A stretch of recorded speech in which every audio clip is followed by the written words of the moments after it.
স্বাদে সেরা গুণে ভরা তারুণ্যহানি। হ্যালো এভরিওয়ান, আসসালামু আলাইকুম। Welcome to আরুসি Ammi kitchen. শুধু যে চিনি এবং গুড় দিয়েই দই বানানো যায় তা কিন্তু নয়, মধু দিয়েও দই বানানো যায়। আজকে আমি মধু দিয়ে দই বানাবো। সেজন্য একটা প্যানে মেজারমেন্ট কাপের 4 কাপ পরিমাণ গরুর দুধ নিয়ে নিলাম। দিনাজপুর সদরের একজন তরুণ উদ্যোক্তা তার নিজস্ব তারুণ্যহানি ফার্ম থেকে লিচু ফুল, সরিষা ফুল এবং শসা ফুলের মধু উৎপাদন করেন। আমি তার থেকে লিচু ফুলের মধু নিয়েছিলাম। 4 কাপ দুধের জন্য অ্যাড করব মেজারমেন্ট কাপের হাফ কাপ পরিমাণ মধু, অ্যাড করব 1/4 কাপ গুঁড়া দুধ। একটা স্প্যাচুলার সাহায্যে গুঁড়া দুধ মিশিয়ে নিব। মিশিয়ে নেওয়া হয়ে গেলে চুলার জাল অন করে দুধ জাল করে ঘন করে নিব। চুলার জাল অন করার পর দুধ অনবরত নাড়তে থাকতে হবে।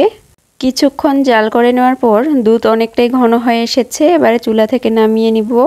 দুধ যখন কুসুম গরম অবস্থায় থাকবে ওই পর্যায়ে দই বীজ অ্যাড করব। দই বীজ হিসেবে মিষ্টি দই নিয়েছি। এই মিষ্টি দই আমি বাড়িতেই বানিয়েছি। এই মিষ্টি দইয়ের রেসিপি অলরেডি আমার ফেসবুক পেজ এবং ইউটিউব চ্যানেলে আপলোড করা আছে। দই বীজ হিসেবে 2 চামচ পরিমাণ মিষ্টি দই অ্যাড করলাম। একটা হ্যান্ড উইক্সের সাহায্যে দই বীজ ভালোভাবে মিশিয়ে নিব। একটু সময় নিয়ে মেশাতে হবে, তাহলে দই পারফেক্ট হবে। দই বসানোর জন্য 2টা প্লাস্টিকের বাটি নিয়েছি। এখন দইয়ের এই মিশ্রণ বাটির মধ্যে ঢেলে নিব। এরপর দেরি না করে সঙ্গে সঙ্গেই বাটির মুখ বন্ধ করে দিতে হবে। একটা মোটা কাপড় দিয়ে বাটিগুলোকে ঢেকে রেখে দিব সারা রাতের জন্য।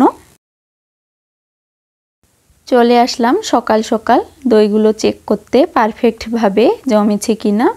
আলহামদুলিল্লাহ, দই খুব সুন্দরভাবে জমে গেছে। দেখতেই পাচ্ছেন কত সুন্দরভাবে জমে গেছে, একটুকুও নড়াচড়া করছে না। দইয়ের বাটিগুলো 10 মিনিটের জন্য ফ্রিজে রেখে দিব। ফিরে আসলাম 10 মিনিট পর। এখন মধু দিয়ে বানানো মিষ্টি দই পরিবেশন করব। মধু দিয়ে বানানো ঠান্ডা ঠান্ডা মিষ্টি দই খাওয়ার মজাই আলাদা। বাসায় একবার হলেও ট্রাই করবেন, আশা করি আপনাদের কাছেও ভালো লাগবে।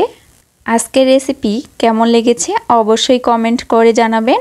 সুস্থ থাকতে এবং শারীরিক ইমিউনিটি বাড়াতে প্রতিদিন মধু সেবন করুন। আজকের মতো এখানেই বিদায় নিচ্ছি। আল্লাহ হাফেজ।